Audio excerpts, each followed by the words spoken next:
Howdy, folks. Happy Friday. Thank God it's Friday. Thank goodness in a sense that I don't have to wait till Sunday to watch another Buffalo Bills game because they played last night. Win's a win, Mike. No. I was just gonna say their schedule because they're perceived as being such a good team is so whack. Yeah. They play one only. Let's see, they're 5-3 now. They play 9 more games. You know how many games they play at 1:00 on Sunday?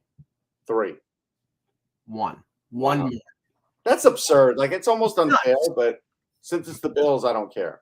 But but it is almost unfair. Yeah. So, by the way, yes, they showed Niagara Falls yesterday on Amazon Prime. Man, I was watching some of that game. I didn't notice it. The very first TV timeout. They went to the red, white, and blue lit Niagara Falls, and they can go F themselves because Niagara Falls is nowhere close to Buffalo. Sorry. Tradition. All right. So 20 years ago, Saturday, I think it's going to be, is the Heritage Classic, right? The original. And I went there. Mm-hmm. Myself and Shane Malloy, actually, we covered it. And it's the only time I've been to Edmonton. Like, I haven't been back to Edmonton since. It was at Commonwealth Stadium. It was crazy because there's a bunch of things that happened that were wild. First thing that happened that was kind of crazy was I wanted to catch practice. And practice was at this remote rink. Who the hell knows where it was in Edmonton? And Northlands Coliseum? No. Wait, did they practice at Northland? No. This was this was like an outdoor practice, I think. That's why. But I did walk through Northlands because there was a day that there was an event there. And so I did walk through Northlands Coliseum, saw all the pictures and trophies and all that stuff. So that was cool. But on this day, I got there and there was nothing to do. I was like the only person there.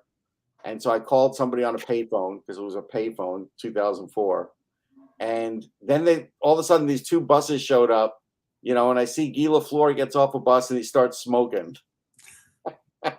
So I thought, all right, I'm in the right place. Yeah. So after practice, it was one of the only times. This is like 4 years into me being a hockey guy, covering hockey, journalist, broadcaster, all that, right? So I'm in the locker room, and I'm sort of standing behind Al. What's his last name? That used to always talk to Gretzky, Al Strachan. Oh yeah, Al Strachan. Yeah. So and I'm waiting. Al Strachan's got this whole diatribe going with Gretzky, but I'm like, I never been near Wayne Gretzky, and I finally got to ask him a question after like 10 minutes, and just it was unbelievable the array of talent that was in that Edmonton locker room and Montreal. And that old timers game was unbelievable. Yeah, that was fun. I'll get to that in a minute. So we I did that. They did have a press conference. They had like a joint thing where Gretzky and Lafleur were talking at the same time, which was wild. The whole thing was great. I was sitting next to Janet Jones, who probably had Ty in her arms, and he's, who knows how old he is now. He's probably 18, 19. Well, he's probably older than that, actually, probably 20, 21. At any rate, so then we get to Commonwealth Stadium. We took the train, right? And it was jam-packed. Like, it was jammed. I was wearing a snowsuit because I knew it was, Commonwealth did not have much of a press box. And I already was warned, hey, you're not going to be in the press box. So it was either like you're going to hang out outside or you're going to be underneath. And so I wore the snowsuit, and I figured, all right, we'll hang out there as long as we could. And we watched the first full game outside, but we did go in for breaks, like, for hot chocolate, whatever. And that was cool. That first game was really cool. And the thing that really sticks with you is the people from the first game that were in the stands the first game stayed in the stands for the entire second game. Yeah, I admit, at the end of the first period, I went inside for good. Yeah, that was when the ice started to chip. That was when, little before that, Messier got out there, during the old timers game, and he was scraping the ice. Not chip. All of that was great. Not chip. It was cracking. Yeah, but whatever. Yeah, but the thing was, just imagine how hardy these people were that were out there the entire time. I always say snot was freezing on them, on their beards. Their beards were frozen. They were poking holes in them. It was an incredible thing. Nuts. They were insane. That's why they never done it like that again, because no American would ever be able to survive that or want to. Well, okay. How would want to? How cold it was there, sure. But like for the first one here in Buffalo, for the first Winter Classic here in Buffalo, remember it was snowing. And I don't remember what the temperature was. It was in the 20s, probably 20s. Yeah, it wasn't like that. Yeah, but it was, and you were at that one too. Yes. But yeah, I mean, I remember that, and I remember the old timers game. It was Lafleur on the one side, Gretzky on the other. Remember, Lafleur and Gretzky played on the same line on the '81 Canada Cup, right? With Gilles Perreault. And then Perreault broke his leg, and then it was Marcel Dion, and then they lost to Russia 8-1.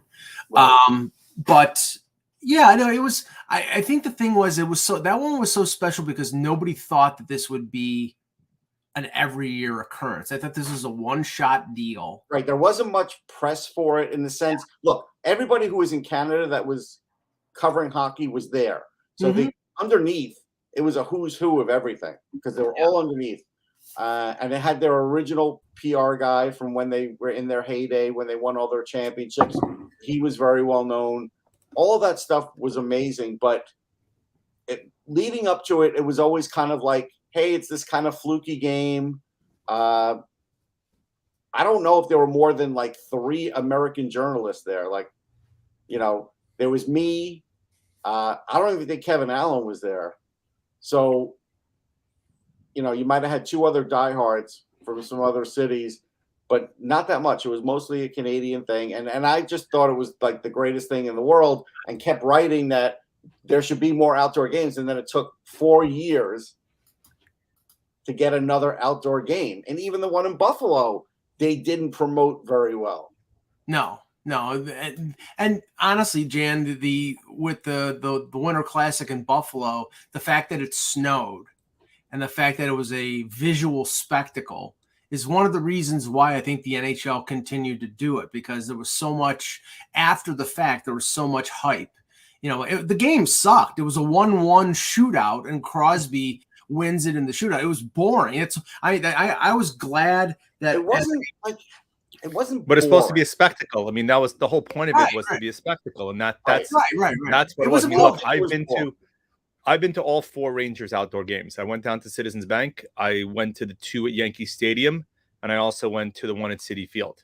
And each one of them obviously had their own little pluses and minuses to it, but it's an event. I mean, the whole purpose of it is to be an event. It's the fan fest outside, and if you have decent weather, and Russ can tell you that Citi Field was brutal because the wind must have been whipping about 30, 35 miles an hour that day, and it was brutal.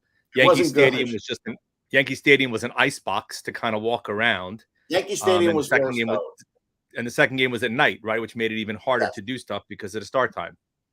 Yeah, the second game at Yankee Stadium was worse, and there is a press conference that I'll probably go to next Wednesday for the games at MetLife. And that'll be interesting. But yeah, the Heritage Classic, just finishing with that, it all started with that. And yeah, even if they tried to recreate all of that with the alumni and stuff, you would never be able to pull it off. No. And the legendary people that were there, it was just great. And my argument is the two most exciting winter/centennial classics that happened were the 2 Detroit-Toronto ones. The one at the Big House in 2015, and then the one that we were at BMO. They were both. One went to a shootout. I think the other one went to overtime. They were really good games. That's what games. The one at Wrigley, I think, was the best game. That was Detroit and Chicago. Yeah. Okay. And the speed of that outdoor game was just incredible. But I will say that Big House had the best ice. Like, I got to skate on most of these things. I haven't skated on one in a couple of years, but the Big House had perfect ice. Like, it was unbelievable how nice that was. Yeah. You're gonna skate at what MetLife, Russ, or no?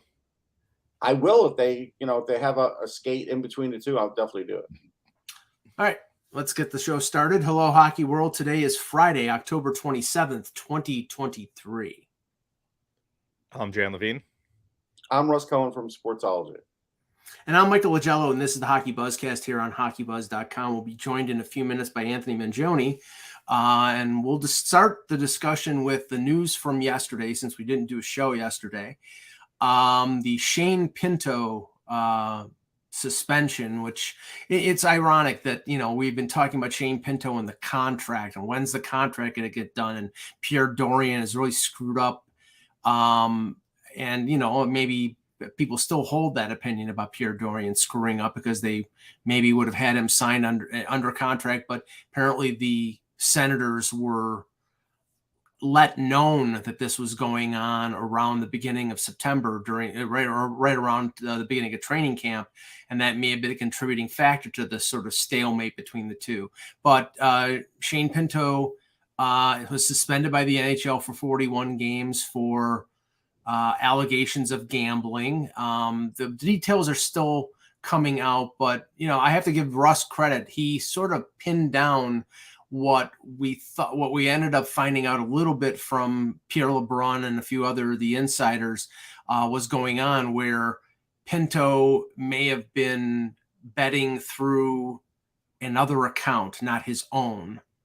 Now again, the details are still coming out, but that seems to be, and because of that, they said, the statement they said, well, he wasn't betting on the NHL. Does that mean it was somebody else's account and they were? I mean, we don't know, and maybe we'll never know. But I mean, the suspension of 41 games. This is the thing, Jan. I'll start with you, and then we'll go to Russ.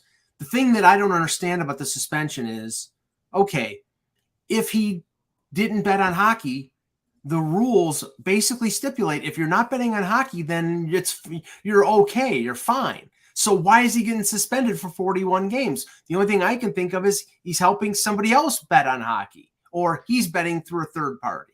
So Let me take both. So if he had bet through a third party, they would have suspended him for life, in my opinion. Or a year. It's the same thing as you betting through another party. There's no difference other than which account the money comes out of to place those bets. There's no difference, right?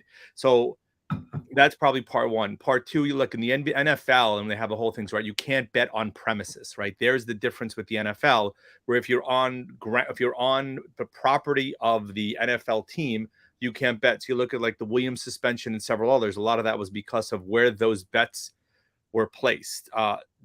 Granted, Ottawa definitely knew, because supposedly the word came out also that Shane Pinto has been very complimentary and thankful for Ottawa for keeping this under wraps and not letting anything get out, which is part of the reason why he eventually will get signed. The only question is, will it be a 1-year deal or will it be a longer term deal, and how does this impact in terms of the money? But as others have pointed out, the irony of the fact that Ottawa's helmet's logo, their ad, is for a gambling. There's gambling all over the place. Bet 99. They suspended a guy for 41 games I understand why you want to keep it secretive, but at some point in time, information as to why the suspension has happened has to come out, especially if it's going to impact other players and other teams, because right now it just looks like the league is hypocritical in terms of suspending a guy for betting when they're willing to take gambling, and you have Gretzky and McDavid doing commercials like crazy for BetMGM and others.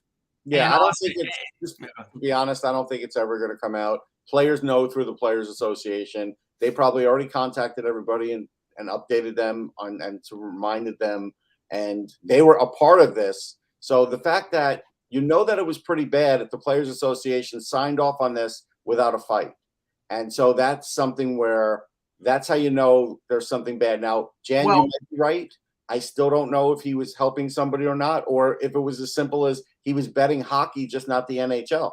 Well, no.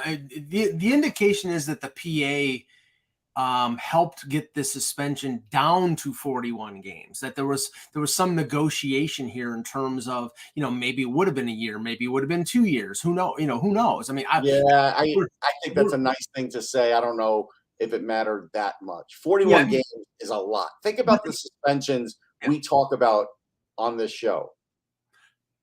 Right. One game, 2 games, 4 games. Right. We don't talk about 40-game suspensions. Yeah, no, I mean the last one. I mean, remember Rafi Torres? I think was 25 games or 20 games. I mean, the only the drug suspensions were probably that long also back in there. Like Don Murdoch had a 40-game suspension back in the day.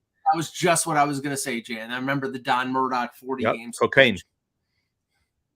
Or who was the other one? He was doing cocaine. I mean, that's basically what he was doing.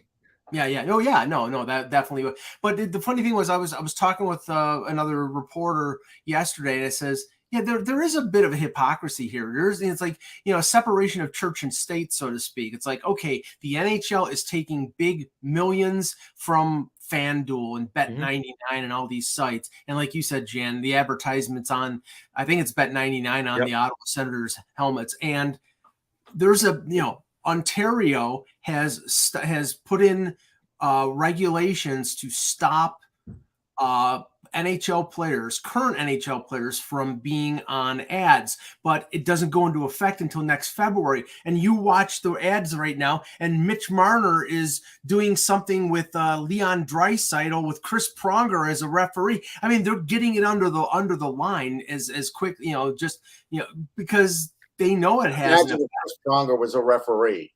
Like, that's a horrifying thought. Where's Daniel Alfredson? He's a good follow on Twitter, though. He's got great insights on Twitter. He does. No, he's a fun guy to talk to. But just imagine him as a referee. No, I can't do it. No. I mean, again, look, like I said, the whole thing is hypocritical. I do think, right, the PA most certainly knows. The PA stepped in. Eventually, the information will come out. It'll be a cautionary tale depending on what it is. But all I'll have to say is, look, it better be something that's so draconian that it's worth 41 games, because honestly, right now, the hypocrisy is what probably stands out more than anything else, based upon the fact, as Mike, as you said, they're more than willing to take the money from every single betting site. But yet, if Pinto was betting on NHL, then look, then the suspension is lower than what was supposed to be expected. And if he wasn't, then what did he do incorrectly based upon the way the current wording of what the rules are? The other weirdness, though, is he wasn't signed. So we don't know if it happened like before July or after. It's going back. It's backdated to the beginning of the season, even though he wasn't playing, which is odd. And he's going to have to sign his qualifying offer for all this to take place. Like, he has to sign it now. Like, he has no option. He has to sign a qualifying offer, is what I was reading now. Well, he doesn't. But I mean, there's the thought that because he's so thankful to the so he's not forced to sign a qualifying offer. No, I don't think so. I think that came out yesterday that he's not sourced. And then also I think the backdating probably was the negotiations with the PA to give credit for quote unquote time served, even though he's unsigned and wasn't playing, that if all of this hadn't been going on, they would have signed him to a contract already, but the delay was because in waiting until a final decision on the length of suspension. That's fantasy. They still don't have the cap space. Well, they will have the cap space. They will have the cap space now based on the news. Yeah, they will. Based on the news of today. Yep. Go ahead. No, I was going to say, as you said, a lot. I mean, injuries are wreaking havoc with their blue line today. I mean, I was going to say Thomas Chabot's out 4 to 6 weeks with a broken hand, suffered blocking a shot. The Eric Brandstrom is probably out indefinitely, and that scene was substantially scary, and we'll get into it because I have certain views in terms of the hit itself. I think Artem Zub is out as well, but if Chabot is out 6 weeks, that's your minimum of 10 games out on LTIR probably. And those for the negotiations, none of that existed before the negotiations. No, I'm saying it's unfortunately a quote unquote convenient happening now. Not good for their blue line, but convenient in terms of their ability to fit him in. But again, they're going to have to be cap compliant down the road when everybody comes back. Right. Yeah. So, Anthony. When they talk about the Brandstrom thing, I watched it. I thought it was only mildly egregious, to be honest. I didn't think it was awful. I know some people thought they saw a slew foot. I don't know if I actually really saw a slew foot. I don't think I did. It wasn't the hit, Russ, to me. It's if you follow, it's the timing of the hit, right? It's one thing if it happens a beat or two after you let the puck go. That was more than a beat or two, and you know better than I do. It was late. It's like psychologically, you're expecting the hit. When it doesn't happen immediately, you basically relax, and that's when the hit happened. It wasn't the hit in itself; it was the timing associated with the hit. Right, but here's what I would say about this. So, okay, I agree with you that the hit took place late, so no matter what, it's a slightly egregious offense. But I think people were acting like it was a predatory hit, and I didn't see that. No, not at all. I mean, like I said, my issue was the timing, and I thought the injury might have occurred because he relaxed, not expecting the hit, and then he ended up getting knocked down based upon the contact that was given, not the hit itself, just the timing of when that hit occurred based upon game action. Anthony, can you can see us or can you hear us? No, he's having issues. Nope. All right. But yeah, no, I didn't think it was an egregious hit. I didn't think it was, overly dirty. I mean, the result, with Brandstrom, his leg shaking after the hit, and clearly they took every precaution. And he was at a local hospital, and I guess he stayed there overnight. Now I haven't heard any kind of prognosis on him or any kind of injury update on him, but it, obviously it was anything involving the head and the neck is something that's, they're going to be extra careful on. So, but as you were saying, Jan, I mean, right now, Zub is out. He's been out for a couple weeks. Shabbat, who eats minutes for them, 26, 27 minutes a night, usually, he's out 4 to 6 weeks with a fractured right hand. That means more responsibility on Travis Hamonic and Jake Sanderson and Jacob Chikrin. And we know Chikrin, he's had a history of injury issues too. And you're exposing him to that by playing him extra minutes, but you really have no choice. That means like guys like Bernard Dock or Russ are gonna have to play big minutes. Yeah, they had just sent him down, right? Well, I guess it's going to come back up. Bernard Docker this may be a big break for him. But this is something that could certainly put a big monkey wrench in Ottawa's season. I mean, the Pinto thing was going to anyhow. Even if he didn't get the suspension, he hadn't played in so long. He wasn't going to play for another 5, 6, 7 games anyhow after he got signed. But right now, it's just, it feels like Ottawa is not complete. Like as far as the coach, as far as the players, and I could foresee DJ Smith and Pierre Dorian kind of getting the axe at the same time sometime very soon. We're hearing rumors of who might come in or may not. It's unfounded, so I'm not going to throw the name out there. But I do think it's possible. And, just as eventually when we talk about Edmonton, I've spotted someone now who's out there on the market who I think could be the next coach of Edmonton. So when we get to that. Anthony's got excited, but it didn't work. Again, maybe we should move on. So the one piece puzzle that I took off yesterday's Edmonton. Go ahead. Sorry, Mike. No. What I was going to say is, the replacement for Dorian is already there. Steve Staios will probably be the general manager when they fire Dorian.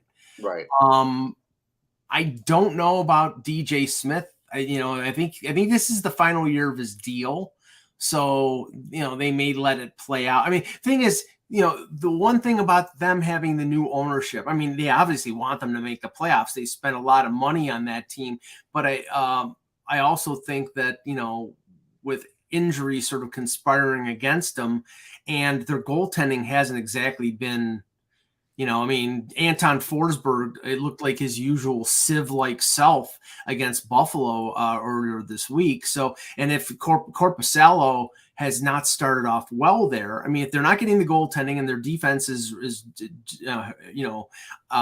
ripped to shreds, and Pinto is not there, I mean, at a certain, but not to say you're resigning yourself to missing the playoffs after 6 games, but it begins to look like a reality that's going to happen.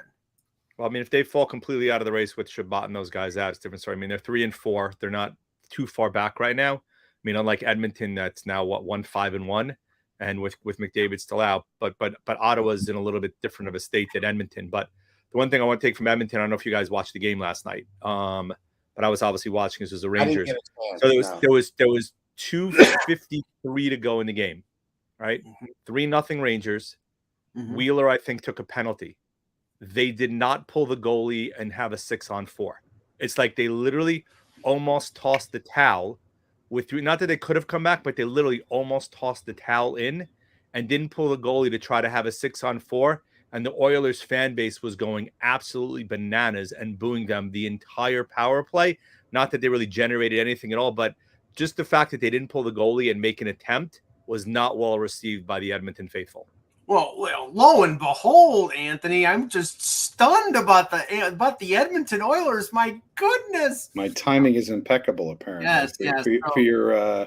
For your opinions on the Oilers. Yeah, no. I mean, well, just backtrack here for a second because we were talking about the Pinto situation and Ottawa's injuries. I mean, Jan makes the point. They're 3-4, which is the same record as the Sabres, but there seems to be a lot more panic going on in Ottawa. And now the news today of Shabbat being out for 4 to 6 weeks. Yeah, it's a big one. That's once you get to that point, that's when the hype train is starting to. The gears are starting to grind the wrong way. Put it that way. Your goaltending is questionable because Korpisalo has not started off well. Forsberg is not a good goaltender, but that's just my opinion. Now you've got 3 defensemen out, and your number 3 center who scored 20 goals last year is out for 41 games. So things are not going so well in Ottawa. No, it's not going swimmingly, and certainly the high watermark at this point now, Russ, you would say, is probably that 5-2 opening night. It feels like that 5-2 opening night win against the Flyers for them right now. High point. When everything seemed amazing in Canada's capital. They looked amazing. It's like world beaters in that game, and yes, it's then. I mean, that's pretty much the only regulation loss the Flyers have had, I think, right, so far to start the season. So. Regulation, yep, you're right. Regulation loss. Clearly, what we would have all predicted, right, Anthony? Oh, absolutly. World turned upside down. Whatever it is they played on the Titanic before it went down. That's pretty much what they're playing right now. It's bizarre world on the two coasts between Edmonton and Philly right now. Very much. But I'll say this: I noticed that Tom McFarland, who used to play with, I think he was for Edmonton, but also was with, I think he was coaching for the AHL team. Mm-hmm. He's on the market. He just left his job, and he was an assistant somewhere in junior hockey. Mm-hmm. And so the fact that he's out there now kind of makes me wonder if that is the next guy in waiting for the Oilers and they're getting ready to pull the trigger. On Woodcroft? Because Woodcroft has put – I will tell you why. Woodcroft has put out a lot of sound bites recently about revamping the defense, and this is what we're going to do, and the defense has fallen flat. And then if everybody goes and looks at a tweet from Neil Smith, former Rangers GM yesterday, it talks about how Edmonton is sort of like redoing their team and redoing on the fly, and that's very difficult. It's not working. We usually, and here's the pattern, usually when we see this happen and they start to pull things back, because again, part of it is just because of personnel and who they have, but it's also just their execution on how they played under the normal system. It's just been apparently they're playing some sort of box and one type of defense, which is the same defensive structure that Vegas played. There's only one problem. You don't have Vegas's defense. You don't have anything close to Vegas's defense. So why would you do that? Because if it wasn't for Skinner last night, the score would have been 7-0. I mean, Skinner actually played a pretty darn good game last night because the Rangers didn't have a lot of shots, but a lot of high danger shots last night. And Skinner actually played pretty well. So their defense was pretty awful last night. And he was a fireman in a burning house. Yeah. Their forwards didn't do a lot to help them out either coming back in terms of defensively. I mean, Connor Brown's been an absolute bust there, which they thought they'd recreate the McDavid Brown magic, and that hasn't happened right now. Mm-hmm. And the rest of the lineup has been very, very up and down, at least from what I saw last night watching the game. Yeah, I'd like to get your thoughts. I would say at the beginning of the year, and at least 2 other times, I was telling people to pipe down about Alexis Lafreniere and said, listen, let's see what Laviolette can do with him. Now he's got 4 goals in 7 games, and I'm not getting the text anymore. I'm not getting the he's a bust thing anymore. So, what's your feeling? So 3 goals in 3 straight games. I mean, the goal last night, I thought the best thing about the goal last night was the release, right? He didn't wait. He got it, released it. First of all, I saw the pass by Panarin. It was an unbelievable pass by Panarin, first of all. But the thing that was great is that Lafreniere wasn't thinking. He reacted and shot, which in the past, his biggest issue has been between his ears, that obviously he was listening to everybody and so concerned about everything. Now you look at the line was because Hedo's played great. Panarin's been phenomenal. Maybe cutting off his hair is what he needed. but what's gone on between them, right, in terms of the chemistry between that line. Kakko hasn't been great on the first line, but he's been good enough, and it's amazing that Zibanejad hasn't scored yet, and the Rangers have had no issues in terms of putting points on the board, and the fourth line's been very good. Look, Nick Bonino's been a great addition, blocking shots, faceoffs. I mean, we talked a little bit, Mike, when the year started, right, about him hiring Michael Pekka, and the goal was to bring a little bit of gravitas to the lineup for the type of player he was, but B, more importantly, was for them to improve between the dots, and they've actually improved about 8-9 percentage points between the dots right now. So he's making a huge difference. And then, look, if you would have asked me 2 weeks ago if Jonathan Quick was the answer, I would have told you were nuts what I saw in the preseason. But he's looked darn good the last two outings. And Steve Valiquette had an interesting note that Benoit Allaire likes his goalies playing in the blue, not out of the blue. So he likes him in the crease, and it's something Quick hasn't done in the past. But it's helped him a lot in terms of his movement and his centering, in terms of being able to be more centered in net and be able to get back to block shots. So that's been a big help. So look, it's early on, but you can kind of see the tweaks that Laviolette has made. But in terms of Lafreniere, the confidence is growing day by day. I still think the skating is still an issue sometimes, but he's putting himself in the right positions. He's engaged. He's being physical. All the things that you didn't see last year and were concerned about, how are starting to show up day by day, even if he's not scoring, which he is right now. Yeah. Just taking a little bit of a tour around the league, and we'll start with Philadelphia because 4-2-1, Anthony, and like we talked about on Off the Post. I mean, if their goal this year was to rebuild, they're doing a bad job of it. Now, not to depends on how you're defining rebuild, exactly. Right, not to quash success, but Briere, it at least appeared that all the talking points, everything was this is a team that is, I mean, they didn't go out and add really anything in free agency. They, other than the Garnet Hathaway, they traded and let players. And even that was a surprise. Right. They traded Hathaway being, listen, when they announced how Garnet Hathaway was signing, I was like, he's coming off two teams in the Capitals and the Bruins that are cup contenders. He's in his 30s. He's only 31, 32 years old. You figure you're trying to pursue a cup in this circumstance. The fact he signed with Philly was definitely an eyebrow raiser. But if their goal was to be in the Max Celebrini or Yzerman sweepstakes, they're doing a bad job of it. And like I said, what I look at here is you've got management's in Mars and coaching is in Venus, and they're not on the same. I don't know about that at this point now, Mike. I just don't. Because again, they're also, it's what they could do this off season. I mean, we've had this discussion of how they were trying to strip this thing even further with that mega trade during the summer that fell through. So the intention obviously was there, but you kind of have the team that you have, and you're in a very highly competitive market at the end of the day in Philadelphia. So, but at the same time, you kind of, and again, I keep coming back to it's good. In some ways it's good. Part of the rebuild is also kind of to get, it's been several years where it's been pretty bad for the Flyers with the intention, even though they were intending to be good, things obviously worked a certain way. So if you're trying to kind of rebuild whatever the internals are, the internal organs of the team, so to speak, when if you're going to have a lot of young players, if they're winning, I think that is also can be considered part of a rebuild too. Because I think some of the younger, let me finish. Go ahead. I know. Younger players getting confidence in this circumstance, I think, helps in a lot of ways as well. I mean, that's something I think that becomes a problem, especially if the younger players who you've had in your system are able to contribute and do things for you. That's considered to be a part of it as well. But at the same time, again, if you're trying to be at the upper end of the draft pool in this circumstance, yeah, I can completely understand.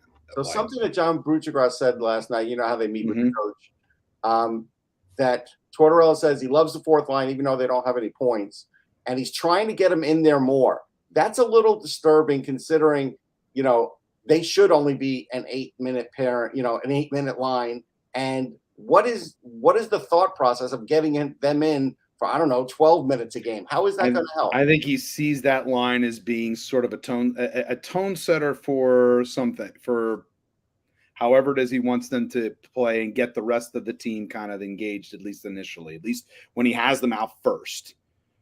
And but again, this is the hallmark of the hallmark of a Tortorella team. That being said, this goes back also to why we were all our eyebrows raised when they signed Hathaway when you already had Nick Delorier. But if you notice, while he says that, and while you say that, and it's true, I think what you're saying is true. He didn't have that line out first against Vegas, and he didn't have him out first against another one of the other West. No, he doesn't. He knew that there was a limit. He knows there's a limitation to it. No, he does know there's a limitation. When he says he likes to get them out there, I think it's as much of a message to encourage that if a forward line's able to get in and get a little bit more, it sends a message to the other lines to keep doing what you're doing.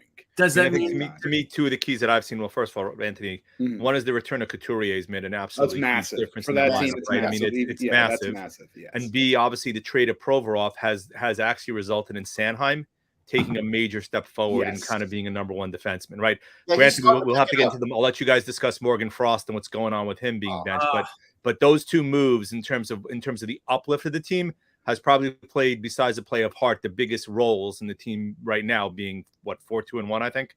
Yeah. Right. And it's a weird thing because the dynamic of that whole thing is that, to me, and we had this discussion with Bill Meltzer on Off the Post, is, you know, you already have, if you got the fourth, having a Scott Lawton being on the fourth, you know, playing him on the fourth line on the left side instead of Nick Delorier, it's not an insult to Scott Lawton. It actually speaks well to your team if you could play a Scott Lawton on the fourth line and then still find a way to have Morgan Frost in your lineup and his creativity in your lineup and have more skill, because you're not really stepping away from physicality. Now, again, I think Delorier has more of the cop reputation than even Hathaway does in this circumstance. But, you know, this is the classic, you know, if it's rolling and you're seeing good things, the coaches don't like to change the lineup. But I do believe that I don't believe that necessarily Morgan Frost is that John Tortorella is looking to get him in, per se, even if he says that he does. But actions speak louder than words in this case. At a certain point, I told this to Russ earlier, and I wouldn't be surprised if this goes on for a couple more weeks, that Darren Ferris contacts Danny Briere and says, absolutely, it'll be sooner than that. Great. Yeah, it's honestly, if we get to it, I'm honestly, if there's 3 more games of this, if Morgan doesn't get the lineup within 3 games, you're talking 8-9 games with no good reason for a skilled player to be out of your lineup. Right. Darren Ferris is going to be on the phone sooner if he hasn't already been on the phone. Well, the thing is, you know, once this started happening, now you're starting to see Elliot Friedman writing about it, because teams like Vultures are looking, because they're like, wait, you don't want Morgan Frost, okay? But the thing is, now Danny Briere can't trade him as a position of strength because the coach won't play him. Right. And that doesn't help the situation either. And you pretty much can shoot down these sort of ridiculous Philadelphia Ottawa rumors that involve Pinto. Oh, exactly. And that's, everybody's been thinking that was the direction they were going. And I have never, you know, in that circumstance, really never. Or the 3-way trade posted on the site yesterday regarding Pinto. I heard about that. Well, sorry, Mike. It's the red herring. You kind of had to touch it. It's the elephant. You talk about the elephant in the room. There you go. Let's talk about the San Jose Sharks. 6-11 to Sharks now. Let's go. 0-6-1, and they've scored 8 goals in 7 games, Russ. Now, we thought they were going to be bad. Yeah. I don't think we thought they were going to be this bad. You know, they traded Carlson, and clearly that was a move that was brought about to, I think, you know, start the rebuild. And they've, you know, they still have pricey contracts that I think Mike Grier would like to get rid of, like Vlasic, maybe Couture, that has term left. You know, the guys like Hurdle that signed there long term have to be saying, Jesus, what did I sign up for? I mean, this is, you know. Hurdle, all right, how do I say this in the nicest possible way? He always seemed like he was in it for the money, and he has to be on a line that somebody helps him drive it. He can't be a line driver. And so, you know, once they lost Timo Meier, that was a lot. You are relying on the young guys. Quinn, look, I think Quinn's doing a good job, because he benched Vlasic, and he basically embarrassed him by basically saying, listen, you got to do better, even though we all know he's got a lot of mileage on him. And even Vlasic's like, yeah, okay, I got to do better here. Like, he's not. This is an impossible situation. Now it's good for them because they're going to be a top 3 lottery team. There's no question. But it is an impossible situation for them to get a lot of offense with this team, even though they have some good young players, because even they're going to take a while to mesh. Yeah, but the problem is you look at a guy like Anthony Duclair was supposed to be a guy that was going to get traded. Right now, his trade value is probably nil to minimal based upon the way that he's played so far, right? And he should be doing better. You would expect. I mean, he was brought in to score or potentially score. Granted, 8 goals as a team clearly is not scoring overall. But that team, I mean, look, it just looks ugly. The goaltending is ugly. The offense is ugly. The defense is ugly. There's very little positive you can really talk about that team right now, except maybe you want to talk about Fabian Zetterlund, who was probably a throw-in in that San Jose trade. But other than that, there's very little that's going on with that team that's positive. And look, I know a lot of Rangers fans didn't like Quinn. Quinn did a good job, in my opinion, of laying the framework and the structure for guys like Kakko and guys in terms of what they needed to do to get better. It's kind of paying dividends now, but he's the one who kind of made them start to play defense and focus on defense, which has gotten lost a little bit in the mix. I think Sutherland, by the way, is a pretty good player, and I think the Devils just have such an embarrassment of riches that they don't miss him. But Zadina's got 2 of those goals, and so it's kind of interesting that. While he had been cast off, but there's not a lot. But if that's your bright spot, I know you're on Tatooine. There's just not a lot there. But listen, they're on track. They're on track for a top 3 player, and and the top 10 in this draft is going to be very, very good. I've been working on my draft stuff, and so I think. If you get in the top 10, you're going to be all right. Now, 2 of the 3 undefeated teams lost last night.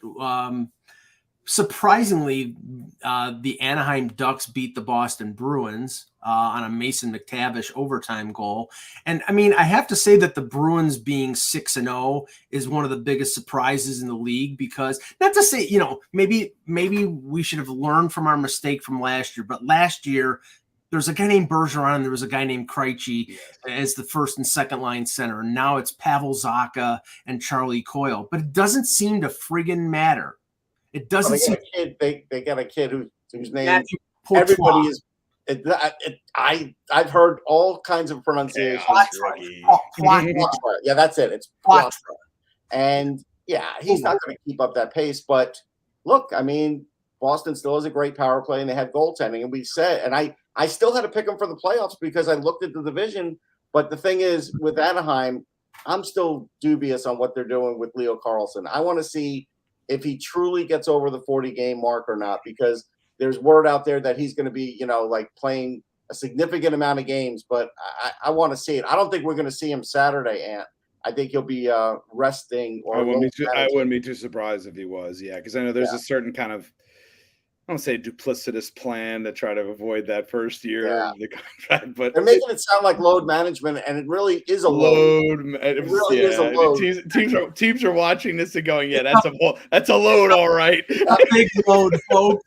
Yeah, and the league officers will be calling Patty Verbeek very soon to have a little discussion with him. I'm assuming if this continues. So, but again, not necessarily. They did it with Zegras. There's nothing you can do. Zegras played over 40 games. 22 games. And when did he get called up? I'm not sure, but they had him in the AHL. He went and played the World Juniors. They made sure he didn't play more than 40 games. He played 20-something games. This is the Shane Wright playbook. This is, it's going on. It's going on with Buffalo right now with Matthew Savoy. Matthew Savoy had a shoulder injury, not serious, but significant at the end of the prospect tournament. That was September the 18th. It took him. He didn't play anything at all during the preseason at all. And then he didn't play at all in the first couple weeks of the regular season. And only earlier this week did they send him down to Rochester for a 2-week conditioning stint. They are stretching this out until December the 10th, when he gets to go to the Team Canada World Junior Camp.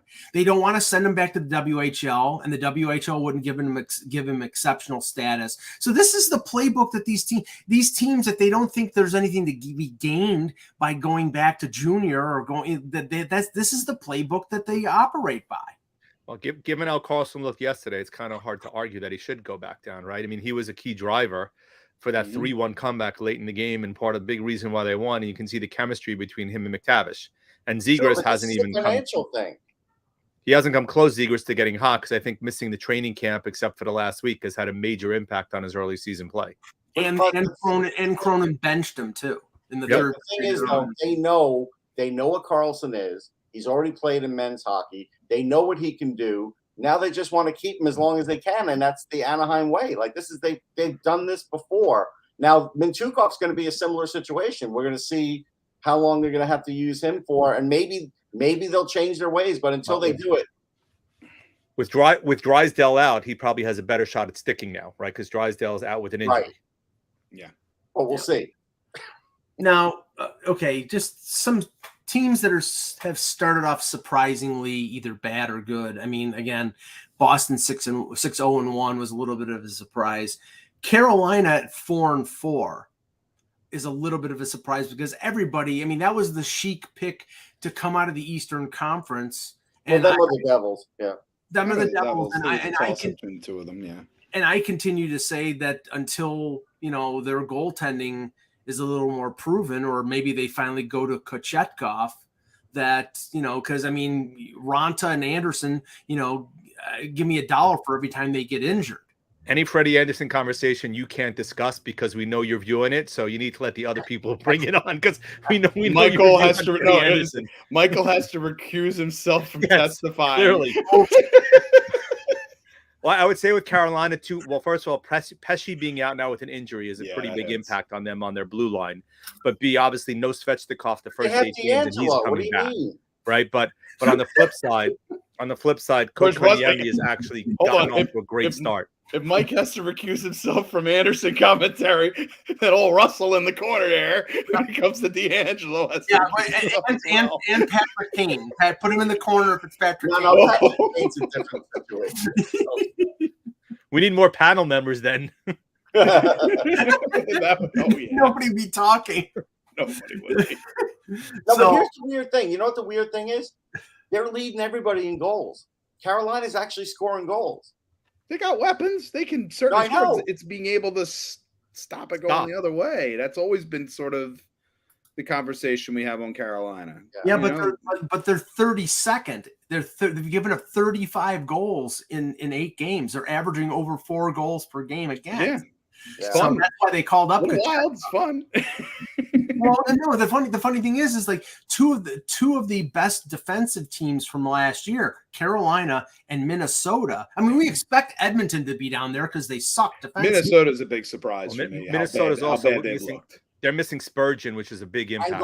Jared Spurgeon being out is a huge impact on that blue line. And Goligoski, both of them. Those are two big guys for them. Yeah. But I mean, I am the Penguins at their record right now, which I'm just trying to pull up here. At 3-4-0. I mean, I think a lot of people thought that they were going to start slow with all the changes that happened.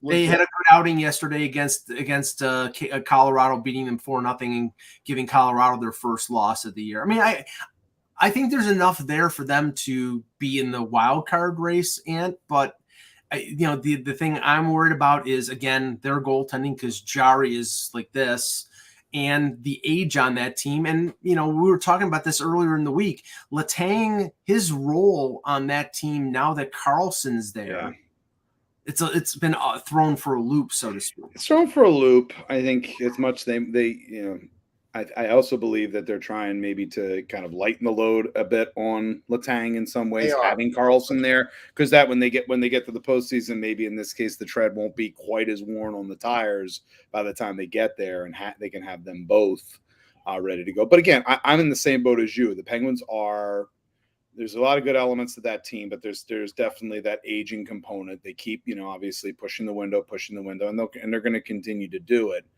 But at the same time, you do worry about their longevity. You do worry about their goaltending as you go forward.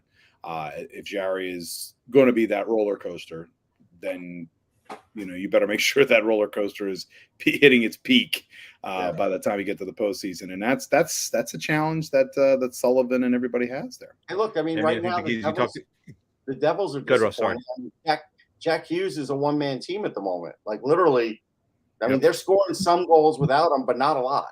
But I would also say with the Devils, still, I feel that it's the classic, again, early going, and sometimes certain players are incandescent at the beginning of the season, to start the season, and then the others start to kick in. It's just, it's also this team hadn't been in a postseason run in how long, New Jersey, and they get, they win a playoff round, they get to the second round, and there's a little bit of headiness that goes on with that, and then all of a sudden, you're into November, and then now we're back in it. Now we really need to start kicking things into gear.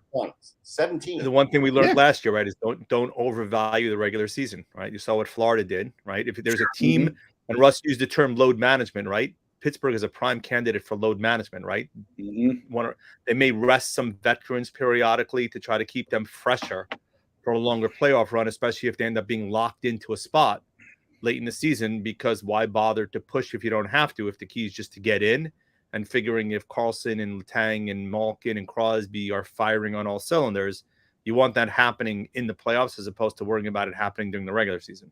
Exactly. Well, the Oilers have struggled over the last few games because McDavid's out, obviously. And, when you have the best player in the league, then, that tends to happen.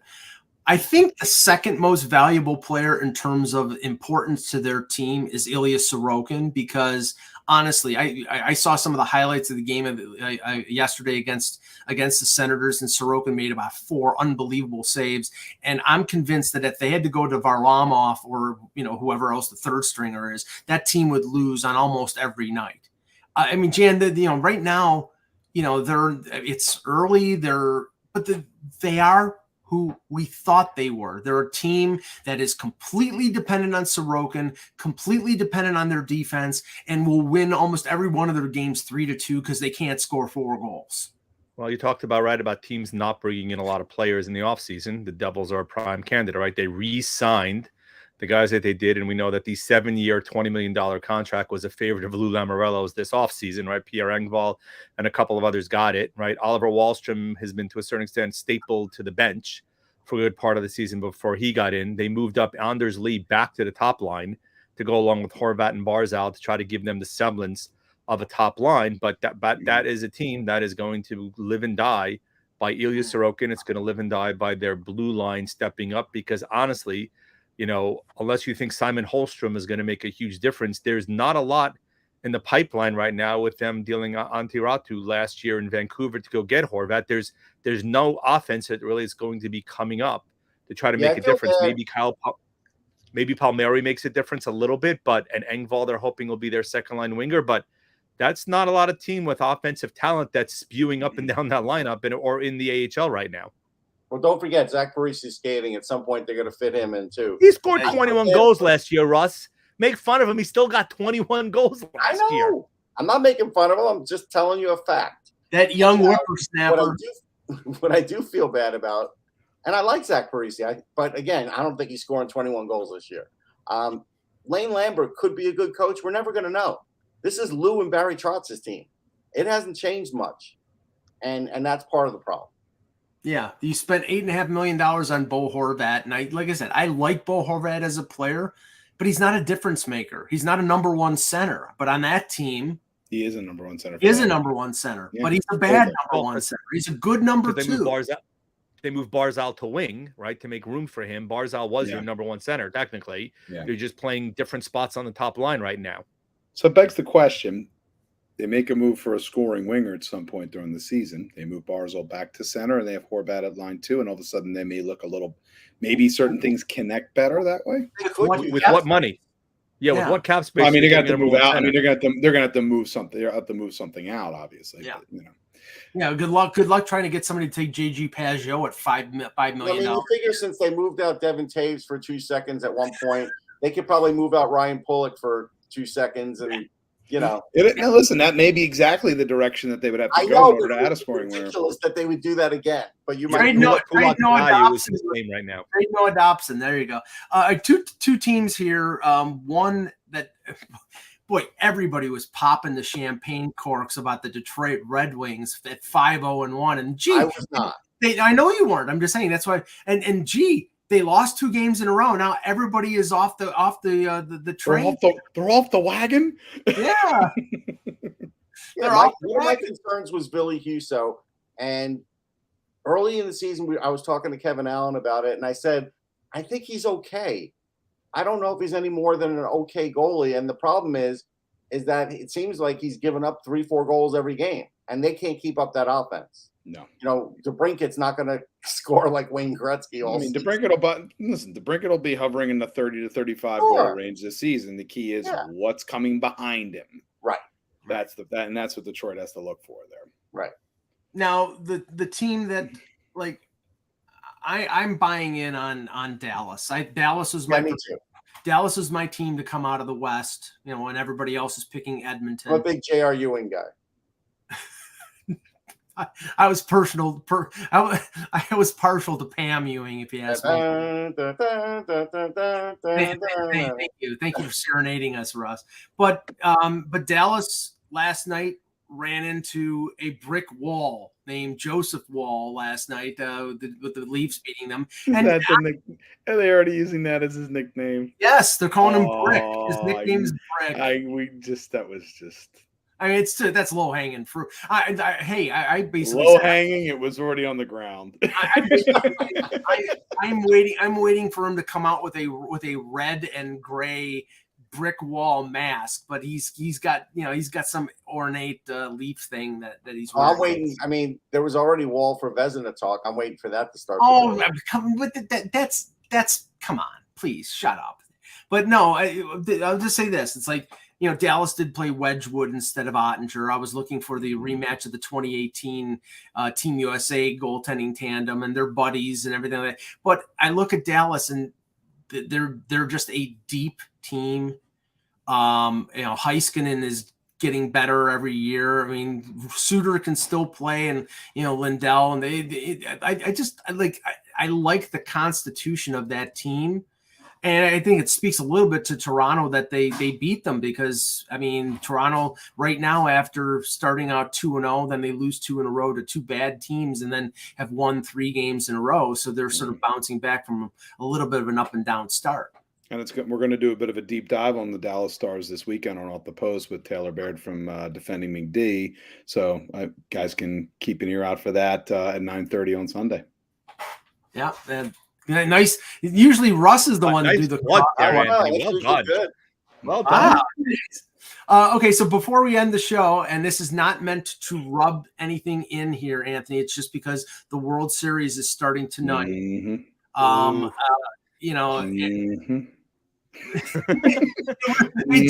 the category, if looks could. Is there a World Series? I'm sorry, I had to go check let me see. World Series. Excuse me. Pardon me for a second. I'm gonna go off no corner. Sorry, there we go. I'd like to get everybody's predictions on the series, Arizona. Sure. And will you even? I'd be happy to do that for you, Michael, but only for you. Okay. Well, Anthony, since you watched Game 7 at Arizona and the Phillies, your prediction on the series. So there's the things about the Rangers that kind of remind me a little bit of the Phillies. They are definitely a power-laden lineup.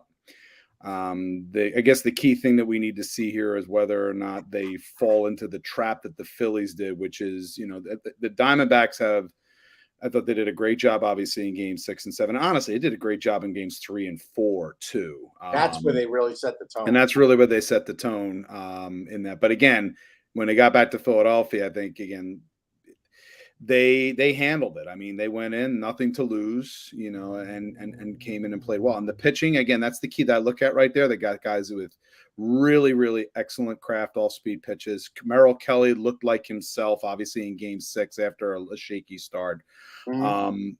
That being said, I think the Rangers, again, and this is the key thing now is, again, the Rangers have home field for the World Series. They have to guard against what happened, obviously, when they were at home against Houston, and they got to legitimately turn this thing back into a legit home field advantage for them, because if they go out to Arizona, it's going to be a tough element for them. I'm going to say the Rangers in 7. I think the Diamondbacks are going to give them every bit that they can handle, but I do think the Rangers have enough depth, enough pitching, especially I think at the back end, as long as Leclerc doesn't have the meltdown that he had in Game 5 against Houston. I think, I'm certainly leaning Texas. I'm saying it's 7, but I don't say that with great confidence, I guess you could say. I think this is very much a series that's on a knife's edge. His mistake was not putting one in Altuve's ear, but okay. Yeah, well, you're always advocating violence, Michael. It's another guy you can't talk about. Mike just likes advocating violence on everything. I mean, senseless violence. I mean, I wouldn't want him anywhere near a nuclear code. Especially if there's a team that he dislikes that had the picture next to it, we'd be in big trouble. Yeah. Exactly. So you're picking Rangers. I'm going to say Rangers in 7, but I'm not going to say it with confidence or zeal. I'm going to say that. Yeah. Go ahead, Jan. So a couple of things. So back end of the bullpen, I give the edge to Arizona. Ginkel and Seawald were great in the last series. They really were. Leclerc has been good. Chapman worries me a lot. I think the back end of the Chapman's like Alvarado. Chapman's the back end of the Arizona bullpen was great and a big reason why they ended up winning that series. Secondly, the matchup of Zach Gallen and Nathan Eovaldi, which would have been something we probably never said in the past, is something to kind of look out for because Eovaldi's been money in the playoffs and Gallen could put a team on its ear, especially given the kind of talent that he's got. But he did struggle. So he struggled against the Phillies, though. He did. So the interesting piece I'm waiting to see is, does Ketel Marte carry forward his hot start? And does Adolis Garcia carry forward his? It's kind of sparse. Somebody asked me, it's like, and Russ, remember Daniel Murphy 2015, the kind of run that he had through the championship series and then got shut down because there was different because it was a 4-game sweep and he had a week in between games. If Garcia isn't Garcia, I think the Rangers lineup is going to struggle just a little bit, but I do think Arizona is going to probably run a lot. America is going to learn to love Corbin Carroll because he's going to be on base a ton and he's going to wreak havoc on the bases. So, I mean, look, I think it's going to be a great series. I think everybody's talking about, oh my God, it's Texas, Arizona. People who are baseball fans couldn't give a flying fig who plays if it's good baseball. Yes, Anthony, I know you'd rather have your team in it, and I've been there, trust me, a lot of times lately. But I do think it's going to be a fun this series is not to watch. disrespect. I'm going to take Arizona in 7. I think you saw in the last round, you saw home field advantage meant nothing. Look, I mean, the Rangers series, every game was won by a road team. Yep. So it doesn't really matter. Arizona went into Philly and won 2 games in a row in games 6 and 7. So I'm going to take Arizona in 7 in a really fun series to watch. And I say this too, Mike, for Arizona, just to kind of say, I have full respect for that team going into the series. I said this was going to be the toughest series the Phillies were going to have, and I think there was a lot of people who got into a false sense of security after the 10-0 game and thought they were going to fold, and they didn't. I like their makeup. And again, they're in the World Series. They got nothing. They're like the Phillies last year with nothing to lose. But the difference is actually I think they have a really good chance of winning the whole thing. That's the reason why I'm not confident in that Texas pick. If Garcia doesn't stay red hot, then it allows Arizona to pitch around Corey Seager, which, he's been absolutely, he's phenomenal in the playoffs. But go ahead. Yeah. So a couple things. Yeah. I feel like Arizona's scrappy. I said it 2 weeks ago on Sirius, even though I picked the Phillies, I had respect for the Diamondbacks. The only thing is what the Diamondbacks have figured out that you got to see if Texas with Bochy, you think they might figure it out, but sometimes pitchers with muscle memory don't. They're going to make these pitchers waste their 2 throws over so they then are free to steal. Yeah. And you have to watch that because they're stealing 4 or 5 bases a game. And it's not Realmuto. It wasn't Realmuto's fault. Like, these guys are getting massive jumps. They get massive jumps. Big. This is where, again, with the changes with the bags and everything this year, it's just if you run and you do it right. Yeah. So that's a big thing. That's a big edge for them. I do think Garcia is the best hitter in the playoffs right now. I mean, home run hitter. We know Marte's got more hits. They haven't gotten anything out of Simeon. So if they start getting something out of Simeon, right. You said about Seager too, he is one of the great clutch hitters right now in baseball, especially in the postseason. I don't understand Bochy's love of Leclerc, though, in the sense that the way he was using him, because I dumped him on my fantasy team about midseason. Like, he's got ability, don't get me wrong, but they're like trying to extend the bullpen with him because of Chapman's, at times he's just wild. Reliability. Yeah, he's a liability. But in the end, I think it's Texas in 7 because they have home field. And I do think Arizona is now like really hard to beat at home. And that's why I think it goes to 7.